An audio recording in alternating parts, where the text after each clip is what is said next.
Seguimos con el doctor José Roberto Álvarez, profesor de la Universidad Bolivariana, y la doctora Sandra Patricia Ramírez, profesora de la Universidad de Antioquia. Los invitamos aquí a pasar, por favor. Ellos están a cargo de la conferencia de Caminos y Autopistas, Historia de la Infraestructura Vial en Antioquia. El doctor José Roberto Álvarez es trabajador social y magíster en estudios políticos de la Universidad Pontificia Bolivariana, especialista en población y desarrollo de la Universidad de Chile, doctor en ciencias sociales de la Universidad de Antioquia, docente de la UPB y de la Universidad de Antioquia, investigador del Grupo Territorio de la UPB, coordinador de la línea de estudios rurales, es investigador del Grupo de Historia Social de la Universidad de Antioquia. La doctora Sandra Patricia Ramírez es historiadora, magíster en estudios humanísticos de la Universidad EAFIT y candidata a doctora en humanidades en la universidad. Docente del Departamento de Historia en la Universidad de Antioquia, investigadora del Grupo de Historia Empresarial de la Universidad EAFIT e investigadora del Grupo de Historia Social de la Universidad de Antioquia. Bienvenidos y adelante con su presentación.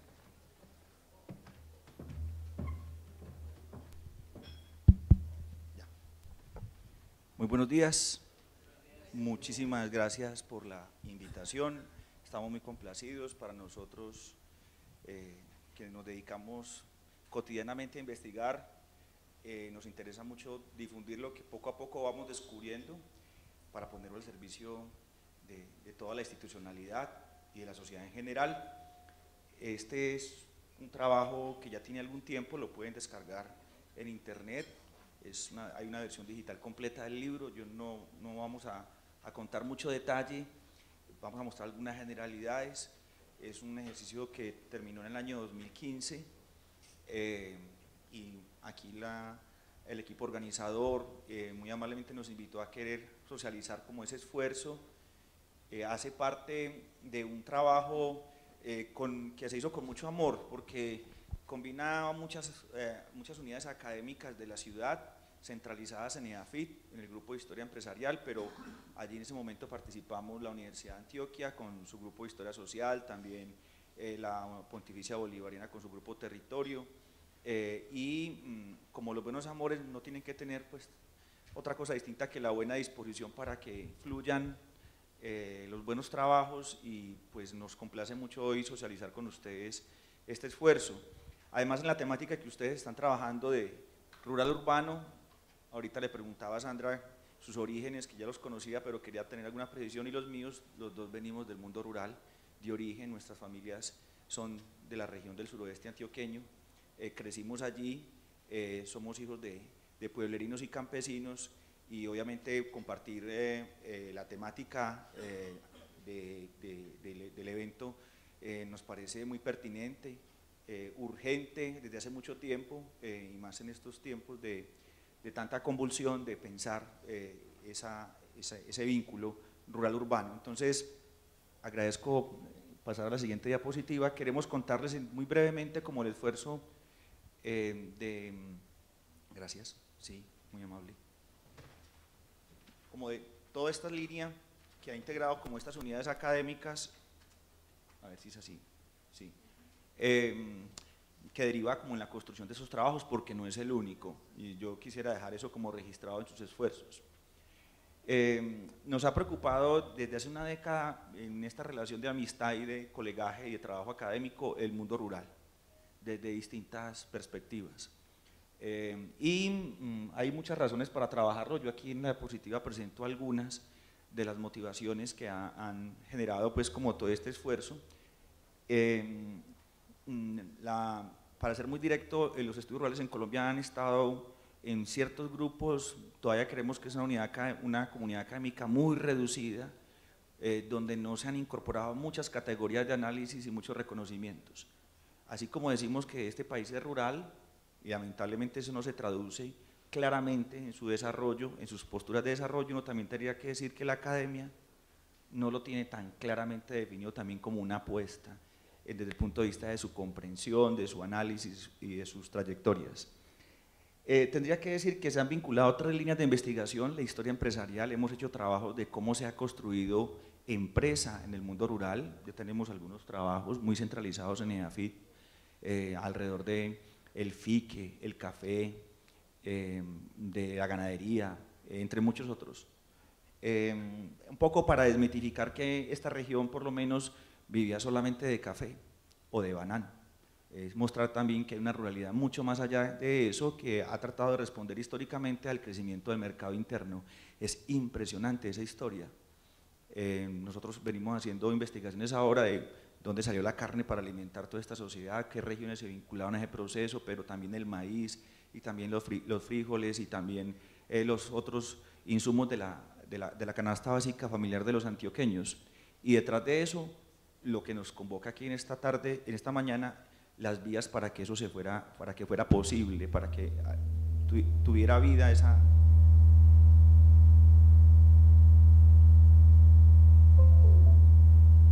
realidad. Bueno, entonces, en particular la línea de historia rural se ha dedicado a muchos de los temas que ustedes están leyendo en la diapositiva, a comprender la ruralidad, a mirar los cambios, a incorporar algunas novedades dentro de sus reflexiones. Por ejemplo, tenemos desvinculada la relación historia rural e historia de alimentación, y ha cambiado muchísimo. Si ustedes revisan lo que hoy van a almorzar, de dónde viene, pues sería una reflexión muy distinta a hace 50 años o hace 100 años.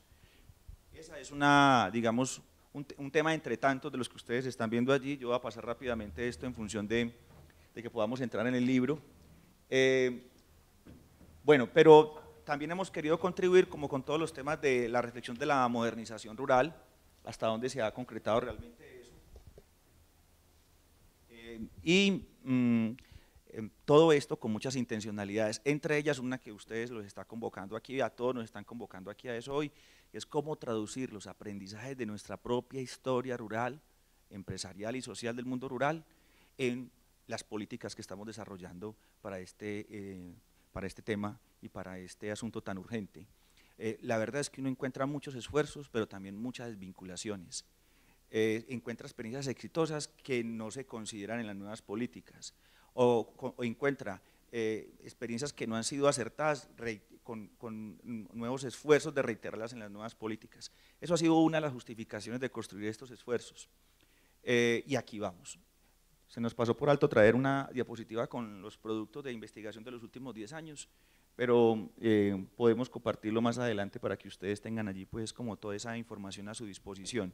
En términos generales, la importancia de la relación del mundo rural y la urbana es mucho más amplia de lo que quizás nos imaginamos. Detrás de el crecimiento de la ciudad se ha tenido que desarrollar las regiones vecinas para responder a las demandas de la ciudad. Y esa relación uno podría decir que no ha tenido un acompasamiento, no ha sido equiparable. El desarrollo rural siempre va cada vez más lentamente respondiendo a las demandas de nuestras ciudades y particularmente nuestro lugar de estudio que ha sido Medellín. Eso es una realidad que uno va logrando ver más intensa década tras década. Hay una situación allí bien interesante para debatir, para ampliar como nuestras comprensiones. El libro de Caminos y Autopistas es un esfuerzo, ya para entrar en materia, pues que en su momento contó con el apoyo de la Gobernación de Antioquia de manera muy directa y de los grupos de investigación que refiero, en particular del grupo de historia empresarial que lo concretó, y obviamente era una deuda con la región, era una deuda con la sociedad, como muchos otros temas, de contar cómo hemos construido la comunicación de la región con sus regiones vecinas, pero también de sus regiones con los centros de desarrollo, y en estos 5 siglos cómo se ha avanzado y cómo se ha consolidado todo este proceso. Entonces, de alguna manera el libro es una narración histórica de esos esfuerzos. Eso es lo que ustedes van a encontrar en el libro, con una gran cantidad de anécdotas, pero también de grandes esfuerzos para tratar de garantizar la mejor comunicación posible para las distintas actividades económicas fundamentalmente.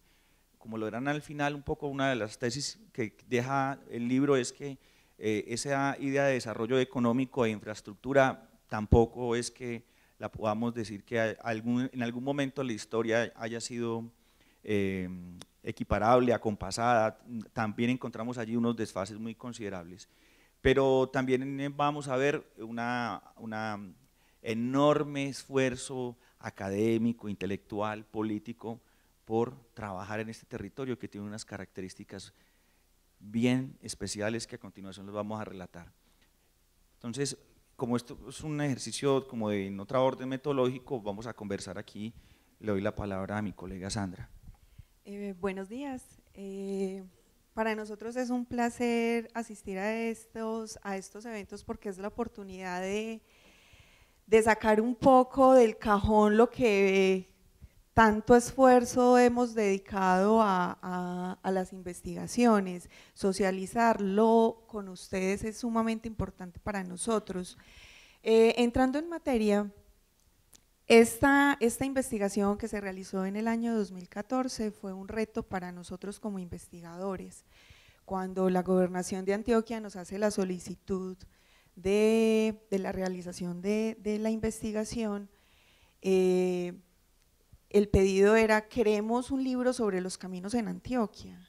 Y entonces nosotros dijimos, ok, y como historiadores la primera pregunta, ¿y de qué periodo? No, la historia de los caminos en Antioquia. Y uno, bueno, entonces ahí hubo unos esfuerzos metodológicos y ¿cómo es que vamos a hacer esto? Entonces decidimos que lo íbamos a hacer por periodos, y entonces cada investigador se le asignó un periodo. Fueron jornadas largas para tratar de hacer una tabla de contenido que permitiera contar grosso modo lo que son los caminos en Antioquia. Esto apenas es un pincelazo muy grueso de lo que son las vías de comunicación en Antioquia. Entonces, cada uno de nosotros tuvo un capítulo. Cada capítulo tiene 1, 2, hasta tres autores. Mi capítulo fue el número 4, la integración de la ciudad y la región entre 1930 y el 56, y el de José Roberto fue el número 6, hacia la integración de Antioquia y de Antioquia con el mundo, en el periodo 80-2011. Fue un esfuerzo descomunal. Contábamos con muy poco tiempo para hacer la investigación, como suele ser la costumbre, pero tratamos de indagar las fuentes suficientes para poder contar algo más, algo nuevo de lo que son las vías de comunicación en Antioquia, y nos sorprendimos con los resultados, y eso es lo que venimos a contarles hoy a ustedes. Sí, bueno, vamos a compartir con ustedes aquí en las diapositivas por lo menos algunas imágenes de ese recorrido histórico y algunas frases de algunos viajeros, intelectuales, políticos, que daban cuenta como de las particularidades de ese esfuerzo de comunicación que daba obviamente como muchos retos. Yo creo que aquí desde esta primera frase de Emiro Castos, ustedes pueden ya entender que para nuestros temas de comunicación, aunque no exclusivamente para eso, el reto grande de entender nuestra geografía y los retos que nos propone esa geografía, pues ha sido quizás el asunto más central y más sensible. De eso vamos a hablar tal vez quizás mucho en esta exposición, porque la verdad es que la geografía nos ha planteado un ejercicio bastante complejo y hemos sido capaces de responder a ellos con muchos esfuerzos, pero también tenemos muchas deudas, y ustedes bien lo saben. Seguimos en esa perspectiva y en esa tarea.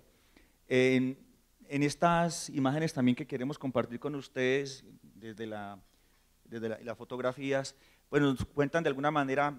Para nosotros las imágenes son temas centrales. Se dice que una imagen pues vale más que 1000 palabras, y estas fotografías que queremos hoy por lo menos con ustedes compartir, en el libro hay muchas más, dan cuenta justamente de esas primeras nociones de por dónde comunicarnos, qué regiones conectar, y de eso está pues muy enriquecido el libro, como les refiero.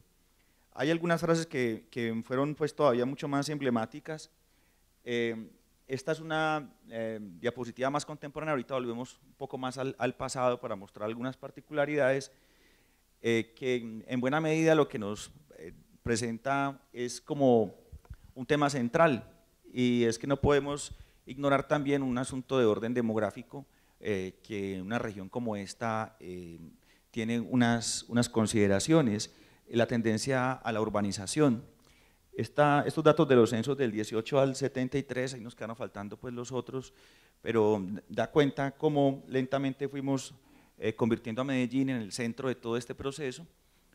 Recuerden que esta es una ciudad de principios del siglo XX, es una ciudad joven, apenas está de alguna manera terminando de configurar mucho de su estructura urbana, y hace un siglo apenas comenzaba esa vinculación con sus regiones vecinas, con todo el esfuerzo que ustedes y yo conocemos, y también de alguna manera da cuenta como de la configuración territorial en ese periodo del siglo XX, y cómo van cambiando algunas regiones.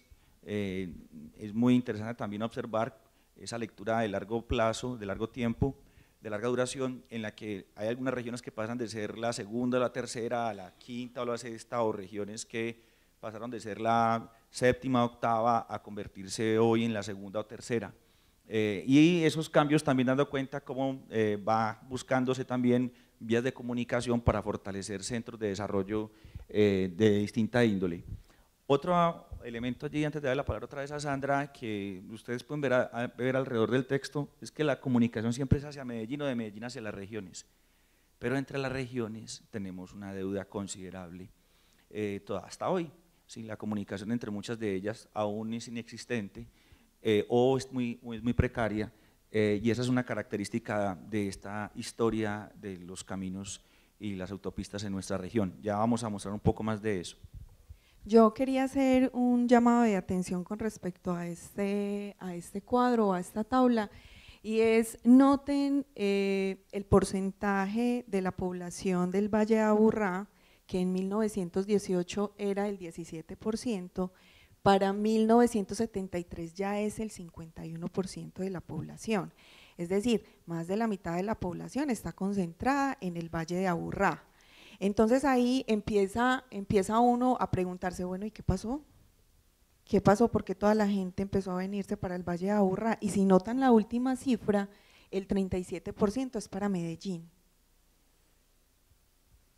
Y para Medellín, en términos de población urbana, el censo de 1912 nos decía que la proporción de la población de Medellín rural y urbana era muy similar, pero ya para 1973 la población de Medellín, el 98% aproximado es población urbana, y entonces ahí empiezan a darse unos cambios significativos y a decir, bueno, ¿y por qué Medellín y no otro lugar? ¿Por qué Medellín fue quitándole el protagonismo a la capital, a la antigua capital que era la ciudad de Antioquia, Santa Fe de Antioquia? ¿Qué es lo que pasa en este lugar? ¿Y por qué todos los caminos conducen a Medellín? Los que son pueblerinos como nosotros saben la distancia de su pueblo hacia Medellín, pero ¿saben la distancia de su pueblo al pueblo vecino? No, porque lo que interesa es comunicarse con Medellín, ¿sí? Los buenos caminos o los mejores caminos son los que conducen a Medellín. Los otros son caminos de herradura, son caminos destapados, y entonces, ¿cuál es el interés de comunicar esos dos puntos? El pueblo y la ciudad. Esas fueron cosas que empezamos también a responder en este libro, porque no solo interesaba el camino porque sí, ¿qué hay detrás de ese interés por comunicar? Bueno, entonces nos enfrentábamos al reto de entender como algunas características de geografía y también del clima. Cuando uno enseña estudios rurales, hay dos cosas que uno tiene que anteponer. No se nos olvide que estamos en el trópico, y eso es una característica bien especial. Los cursos por lo general de historia y geografía a veces pasan por alto eso. Estamos en un escenario tropical, pero además es un trópico con pisos térmicos, es decir, tenemos unas variantes climáticas, pero también un reto enorme, la montaña, la cordillera, y no cualquier montaña ni cualquier cordillera, y esa es de alguna manera lo que va comenzando a configurar las dificultades de comunicación. Esto implicó atravesar valles y ríos interandinos, dos muy importantes, los centrales del país, el Cauca y el Magdalena, pero muchos otros que configuran las cuencas hidrográficas que alimentan a estos dos grandes ríos. También nos tocó de alguna manera tratar de entender las dificultades que nos generaban los veranos y los inviernos, porque también le planteaban retos a las vías de comunicación, y en eso había también algunas disposiciones o algunas variantes. Habían caminos para épocas de verano y otros para inviernos, en muchas épocas hasta muy avanzado el siglo XX, para distintas actividades. Y un asunto que también hoy enseñamos con mucha fuerza, hasta por un asunto ya de naturaleza geopolítica, es el tema hídrico. No podemos desconocer que esa es una riqueza, pero también se convierte muchas veces en una oportunidad, pero también un obstáculo para la comunicación que en muchas ocasiones tendría que superarse. Entonces digamos que estamos planteándonos una comunicación sobre una geografía única, exclusiva, retadora, y se ha dado respuesta en muchos aspectos, pero en otros también hay muchos pendientes hasta el momento. De alguna forma queríamos resaltar algunos hechos de esa historia que están mejor narrados, pues más ampliamente narrados en el libro. Este es quizás uno de los más emblemáticos, los esfuerzos de conexión que tuvimos durante 1874 y 1929 para conectar el ferrocarril de Amagá con el de Antioquia, que permitiera conectar el occidente con la región central y el Caribe colombiano, que generó unos procesos de conocimiento, de gestión pública, de desarrollos alrededor del ferroviario, que facilitó además las actividades macroeconómicas del país. En doble vía, por ese ferrocarril salió el café, pero también ingresaron todos los insumos para la industria y para los desarrollos de distinta naturaleza. Y esta es digamos, de los capítulos más interesantes, también creería yo, pues más nostálgicos, de la manera como hemos construido vías en diferentes momentos, que hoy pues ya es otra la forma de entenderlos. Este recorrido del ferrocarril está muy detallado en el libro, y todos los esfuerzos geográficos que implicó de construir puentes, de construir túneles, de construir toda una ingeniería alrededor también de la necesidad de esta vía de comunicación. Y de manera muy particular, pues conectando a Medellín, no solamente con el país, sino con el mundo. Perdón, José. Sí. No sé si ustedes tengan el conocimiento sobre el ferrocarril de Amagá, que fue una iniciativa privada. El ferrocarril de Amagá es el único en el mundo que se hizo con capital privado. Es decir, los empresarios antioqueños un día resolvieron unirse y unir sus capitales, su dinero, para construir un ferrocarril que conectara a Medellín con La Pintada y de ahí hacia el sur. Luego vinieron otros asuntos que se describen en el libro que pasó el ferrocarril de Amagá a manos de la nación, y ahí se enredó la cosa, pero lo que quiero resaltar es que fue una iniciativa privada, y que nos permitió conectar el río Cauca con el río Magdalena. Y otro asunto que quiero hacer notar es la dificultad que se tuvo para construir esos ferrocarriles, precisamente por esa geografía que nosotros tenemos. Para muchos nuestra geografía es un asunto negativo, que nos aisló, que nos metió como en una burbuja, pero cuando uno empieza a investigar, eso no es tan cierto. Había dificultades de comunicación, pero nos las arreglamos para comunicarnos.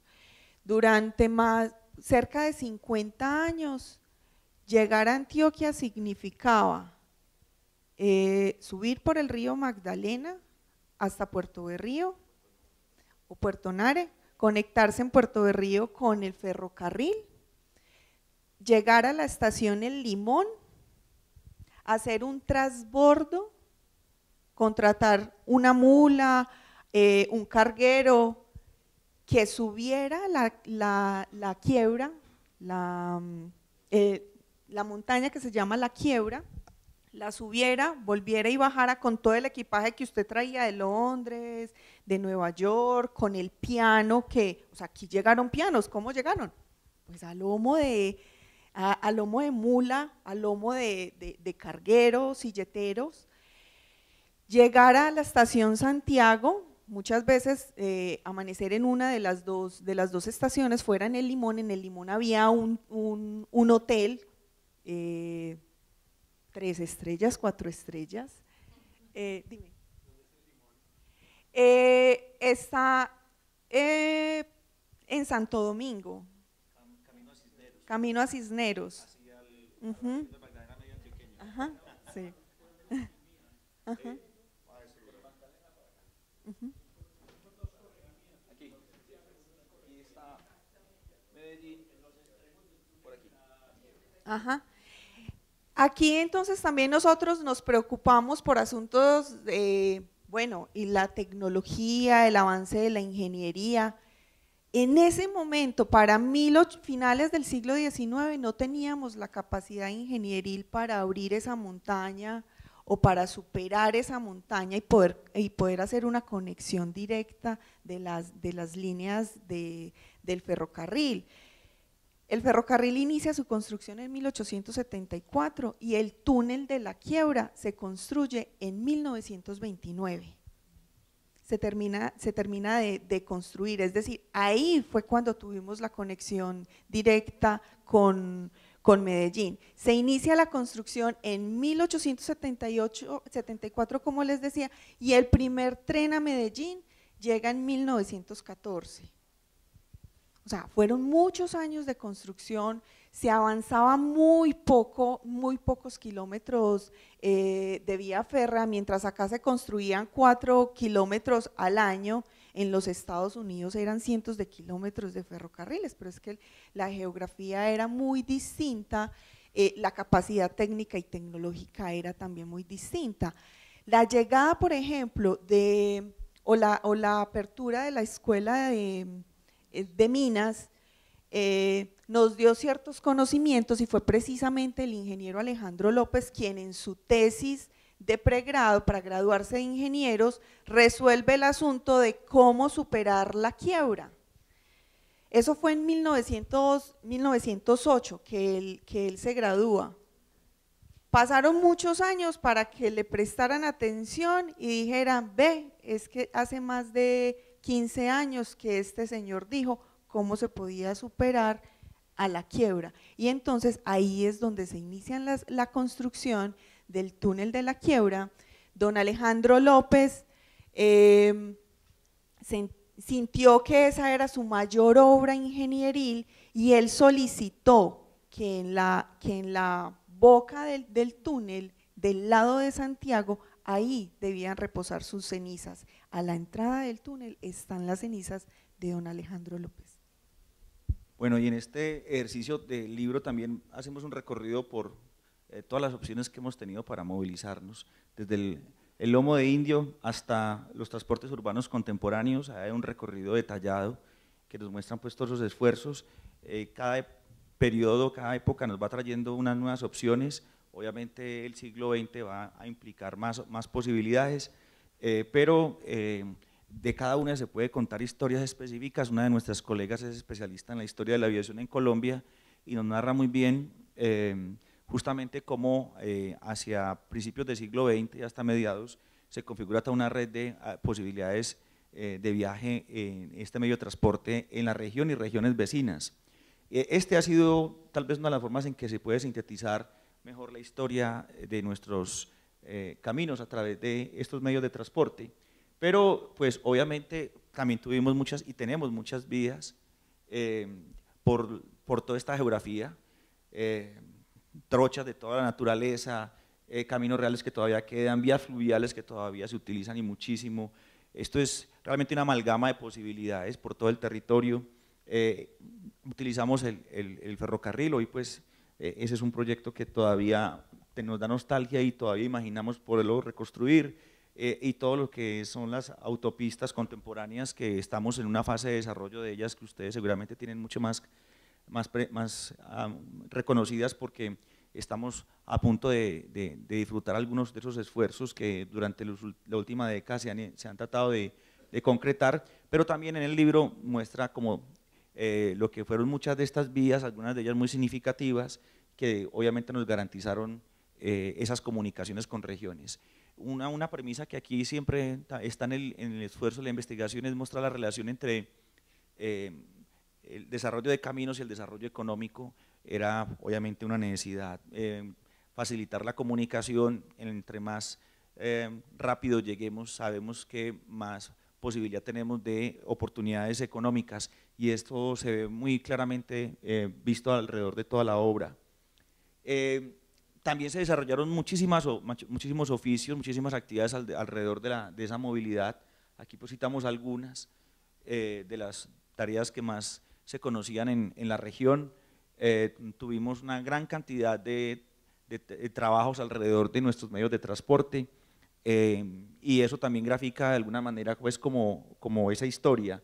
Alrededor de todos estos personajes está una historia de la comunicación narrada con un detalle ya muy cultural inclusive. Bueno, esta es una de las frases que a mí me gusta más de toda la obra, porque de alguna manera el maestro Tomás Carrasquilla reflejaba muy bien el reto que teníamos a la hora de reconocer el lugar donde hemos vivido aquí en esta región. Cuando dice: te haré arrugada y escabrosa para que tus hijos luchen contigo, bueno, y el resto de la oración ustedes la pueden allí seguir. Es de alguna forma también otro reconocimiento de lo que hemos tenido que reconocer para pensar nuestras vías de comunicación y todos los retos en materia de conocimiento que hemos tenido que disponer. La cantidad de cables aéreos que tenemos hoy, no solamente pues aquí en Medellín, sino en muchas regiones, tal vez es una de las formas más singulares de todo este esfuerzo, de cómo de alguna manera saltar la montaña, cómo atravesarla y ahorrar obviamente recorridos largos y llegar más rápido a nuestros destinos. Bueno, y esta es una frase también muy simpática que la presentamos cuando traemos estas obras, porque de alguna manera es como la perspectiva cultural de cómo hacemos obras. Buenos días, señor, yo soy un ingeniero que manda el gobierno departamental a esta vereda porque por acá pensamos hacer un camino. ¿Ustedes cómo hacen los caminos? Vea, señor, acá los campesinos echamos a andar una bestia y por donde ande, por ahí abrimos camino. Y si no tienen bestia, ahí sí toca esperar que manden un ingeniero. Estas frases que encontrábamos en los archivos, en muchas de las fuentes, de la manera como narraban las particularidades de los esfuerzos por construir caminos, de eso pues ustedes van a encontrar muchas anécdotas y muchas referencias en la obra del trabajo. Y aquí de alguna manera algunos de esos esfuerzos, este túnel de Occidente, que es muy representativo también de nuestra historia vial, que fue todo un reto de cómo construir una vía de comunicación que atravesara el río Cauca, y ustedes saben pues los que son de esta región, lo que significó, lo que todavía representa, y como les decía ahora, pues todas estas alternativas que nos va ofreciendo el desarrollo de esta área y de este trabajo. Bueno, y estas son ya posturas más cercanas de lo que ha significado también la construcción de estas vías. Yo creo que esta es una de las frases que sacamos de algunos de los documentos de la gobernación. Todos los documentos de los gobernadores, todos los planes de desarrollo, todos los informes dan cuenta de que hay esfuerzos considerables, pero reitero, ninguno logra dar cuenta de que se está respondiendo a las demandas y a las exigencias de la economía. Son pequeños esfuerzos que de alguna manera hay una especie como de desconexión. Estas imágenes de los caminos que se fueron abriendo y de los medios de comunicación que sirvieron para conectar muchos pueblos y muchas veredas, pues dando cuenta como de un sistema bien amplio. Ya ahorita Sandra les va a compartir seguramente algunas cifras que fuimos poniendo a consideración dentro de la obra para todo este esfuerzo. En todo este recorrido, digamos que también la ciudad como tal le ha correspondido repensar sus formas de movilidad. Y bueno, Medellín también tiene una historia muy rica en medios de transporte. Nosotros aquí traemos una imagen del viejo tranvía, que fue un esfuerzo que hoy volvimos a recuperar, que estamos en la tarea nuevamente de pensar cómo lo aprovechamos, pero también pues dentro de la misma ciudad, aquí ha habido un esfuerzo muy significativo de cómo plantearla en términos de lo que ha significado esta conformación urbana y esta conurbación actual. Allí también ha habido apuestas muy considerables dentro del texto, o sea, hay un reconocimiento en particular a lo que ha sido una obra muy simbólica para el país, como el Metro de Medellín, y la manera como se ha ampliado sus redes de servicios. Y esta es de alguna forma como también el esfuerzo de reconocer el reto de construir una ciudad con un ordenamiento para su movilidad que tiene muchos retos, sin embargo ha sido muy referente para el país las estrategias que aquí se han utilizado para resolver esas dificultades.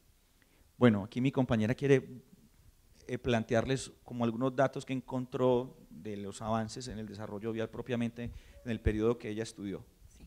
Una de las fuentes que consultamos para poder construir este libro fueron los informes del gobernador a la asamblea y también de los secretarios de cada una de las dependencias, especialmente la de la Secretaría de Obras Públicas.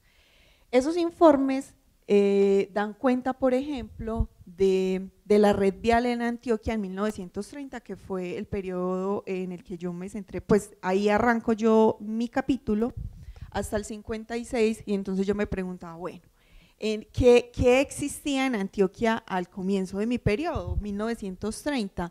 Teníamos en total 642 kilómetros de carreteras, de las cuales 583 eran departamentales, 45 municipales y apenas 14 nacionales.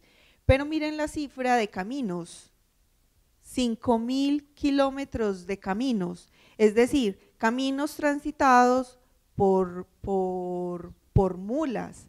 Y aquí quiero hacer énfasis en un oficio que fue muy importante para el desarrollo de Antioquia, que fue la arriería. La arriería. El arriero era un personaje muy importante en cada uno de los pueblos, porque a ese señor se le confiaban todas las mercancías, se le confiaba toda la correspondencia, se le confiaba todas las noticias. Ese era el que llegaba la carta de amor, se le confiaba el oro, por ejemplo, que llegaba del norte de Antioquia, y nunca se llegó a perder ni un solo gramo de oro, porque es que el asunto del buen nombre era muy importante. Entonces, si usted no confiaba en ese señor, pues entonces él se quebraba, entonces él tenía que garantizar que eso que estaba enviando la persona debía llegar como debía llegar. Entonces, ellos eran de un lenguaje procaz, algunos dirían medio vulgar, pero absolutamente confiables y absolutamente honrados. Ese señor era el que llegaba con las noticias de lo que estaba pasando en Medellín. Ese señor era el que llegaba con las noticias de lo que estaba pasando en Bogotá, si no hubiera estado en Bogotá, porque cuando vino a Medellín le contaron qué estaba pasando en Bogotá, y entonces allá iba y llevaba la noticia. Y eso era en doble vía. ¿A punta de qué? A punta de mulas, de recuas de mulas, y a punta de confianza ayudaron a construir lo que hoy es Antioquia. Para 1930 todavía la arriería era muy importante. Desgraciadamente que nos quedan pocos arrieros, pero uno que otro hay por ahí, por fortuna. Con respecto a los vehículos, empiezan a llegar a Medellín unos aparatos muy raros, unas cosas que se llaman disque carros. El primero llega por allá en 1898, lo trae Carlos Coriolano Amador, lo trae desarmado, lo trae por el ferrocarril, les tocó echárselo al hombro para pasar la quiebra porque todavía no estaba el túnel, le tocó traer quien lo manejara, porque pues aquí nadie sabía, y le tocó traer quien lo armara y el combustible, porque aquí no se encontraba combustible. Ese carro hizo un primer recorrido, le pusieron una gasolina que no era la adecuada y eso le fundió el motor, entonces hizo apenas un recorrido y ya lo dejaron exhibido en la casa de don Coriolano y pues todo el mundo iba a ver qué era eso tan raro. No había vías de comunicación adecuadas, habían unas vías por donde pasaban carretas aladas por caballos. Y por ahí empezó a construirse y a diseñarse lo que hoy es esta ciudad. Es decir, primero llegaba el aparato y después veíamos cómo hacíamos para que ese aparato funcionara. Primero llegó la aviación, llegaron los aviones y no teníamos ni aeropuerto. La aviación, aquí se funda una empresa de aviación en 1919 y el primer aeropuerto, que es el aeropuerto de Las Playas, que eso no se puede llamar aeropuerto, eso era un campo de aviación. En 1932, ¿verdad? Hoy el Olaya Herrera. ¿Cómo llegaba un avión a Medellín?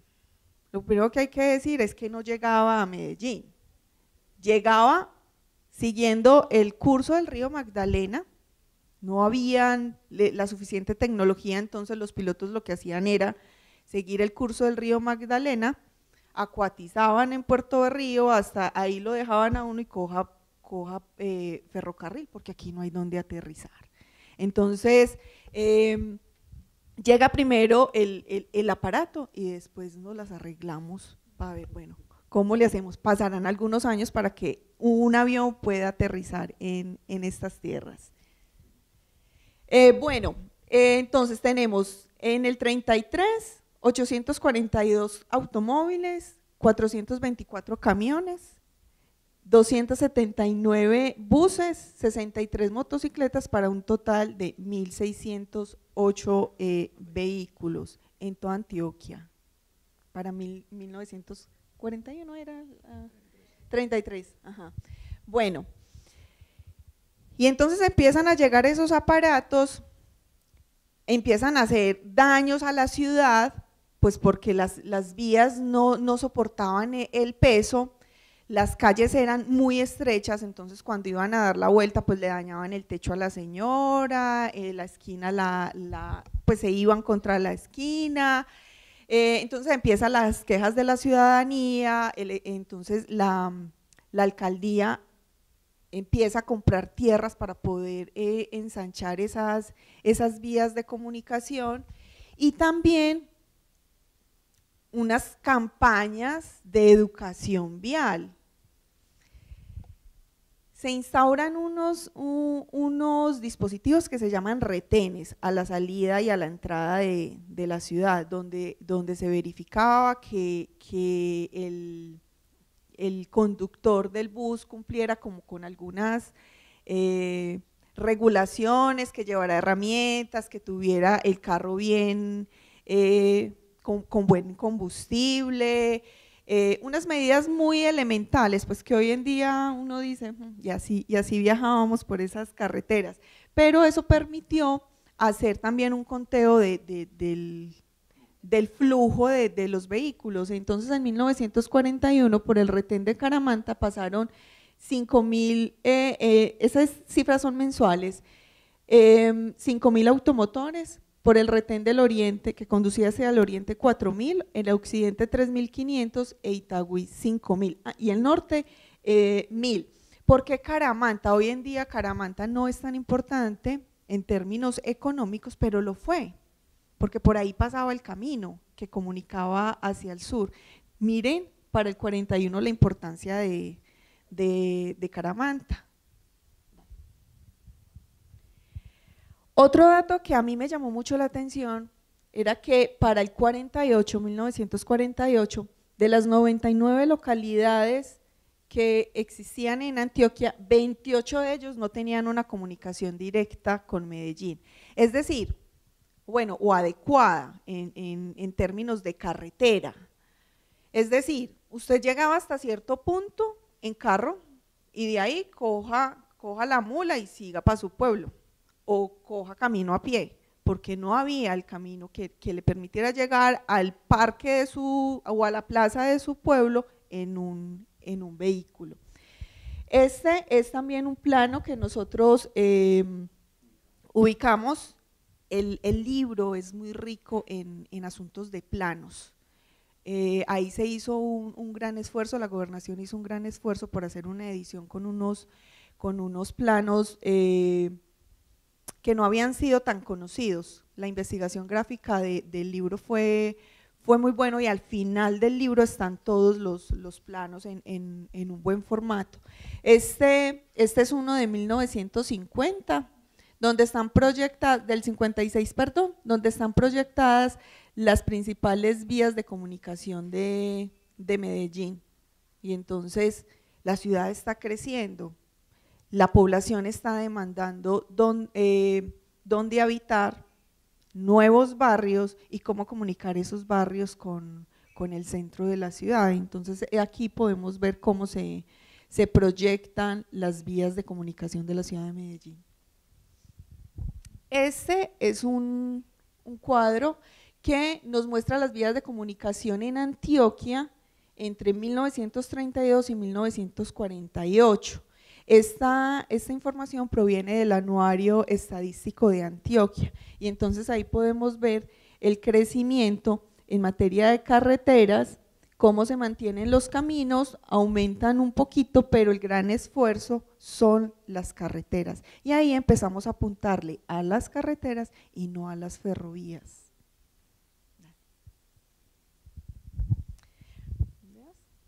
Bueno, aquí es básicamente un mapa que nos muestra la red vial de Colombia en el 2015. Pues quisimos también traerles algunas cifras contemporáneas. Y ya, no sé si José quiere intervenir. No, ya es poco por la dinámica de tiempo, como simplemente plantear algunas reflexiones finales de todo lo que uno podría de alguna manera extraer del libro. Como lo dijimos al inicio, ustedes pueden encontrar en cada capítulo una forma en cómo en cada uno de esos periodos se formó unas maneras de comunicar. Hay novedades en cada uno de ellos, pero lo que estamos tratando como de plantear aquí como para cerrar el trabajo de este taller es como reconocer algunas cosas, algunas ya las dijimos, en el esfuerzo de superar la geografía y el clima. Hemos utilizado todos los medios posibles. Aquí hay un ejercicio bastante amplio de formas de comunicación. Hemos visto en perspectiva también cómo es ese esfuerzo de comunicar lo rural con lo urbano, que ha sido muy amplio. Quizás haya sido como lo más notorio de todo el recorrido de la historia. Todo el esfuerzo, obviamente, de desarrollar un centro urbano como el del Valle de Aburrá. Hay una tarea que queda pendiente del libro, que me parece prudente decirla, y es que obviamente aquí hay una conexión entre el desarrollo vial y la generación de riqueza. Obviamente muchas de esas vías están construidas para sacar producción o para comunicar en función de algún objetivo económico, una de tantas. Así como en forma muy anecdótica, la carretera La Ceja, aquí un municipio al lado de Río Negro, fue construida por los ganaderos de leche de los años 40 que tenían el interés de sacar ese producto hacia el mercado de Medellín, que estaba comenzando a demandar los lácteos. La carretera que hoy ustedes pueden recorrer hacia ese municipio, ese camino fue construido por hacendados lecheros en función de ese objetivo. Y así muchas otras historias uno podría de alguna manera aquí compartir. De manera que hay una vinculación muy directa entre esos desarrollos económicos y las necesidades viales permanentemente. También hay una reflexión que uno puede de alguna manera dejar también como punto de diálogo, y es que ese desarrollo sobre un entorno como el antioqueño también tiene un impacto ambiental, aunque el libro no lo trae, hay que dejarlo también en consideración. Sandra decía una cosa muy importante para nosotros, es leer la montaña como oportunidad, pero también se ha leído como obstáculo. Entonces tenemos muchos impactos sobre la montaña. Ustedes saben perfectamente lo que ha pasado con esa deforestación, como en esa manera en que hemos construido vías sobre la ladera y los impactos que ha tenido. Ahí hay una reflexión que queda pendiente.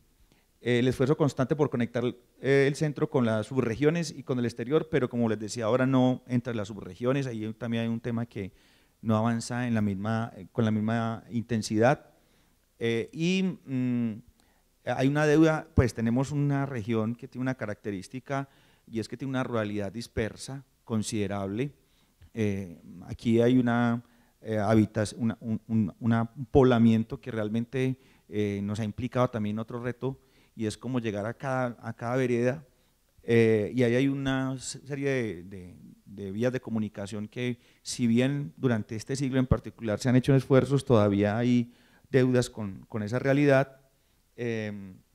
Y la pregunta que dejamos abierta y que ustedes son testigos de este momento, que obviamente podría ser más negativa la respuesta, pero es que si ese desarrollo de infraestructura vial y el desarrollo económico han ido de la mano, sentimos que ahí sí tenemos dificultades para responder con todo rigor que sí.